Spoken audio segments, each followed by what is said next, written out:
Bonjour, Alice Raffetin, je suis un des médecins infectiologues du service de maladies infectieuses et tropicales du centre hospitalier de Villeneuve-Saint-Georges et je suis responsable du centre pluridisciplinaire de prise en charge de la borréliose de Lyme et de ses diagnostics différentiels. Ce projet initial est né parce que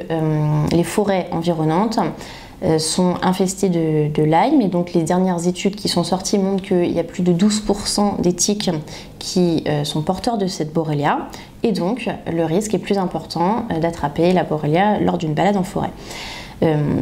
Même si c'est finalement assez rare de développer la maladie même après une piqûre, c'est sûr que nous sommes dans un environnement où on en voit certainement plus que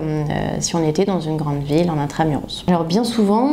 comme tout ce qui tourne autour de cette maladie qui est parfois complexe à diagnostiquer initialement, les patients sont souvent en errance médicale, c'est-à-dire qu'ils ont consulté plusieurs médecins avant d'arriver dans notre structure, avec parfois déjà le diagnostic posé de maladie de Lyme et ils souhaitent un suivi plutôt pluridisciplinaire que propose justement notre structure, ou bien ils sont en errance diagnostique et thérapeutique avec l'absence de diagnostic posé aux symptômes qu'ils présentent.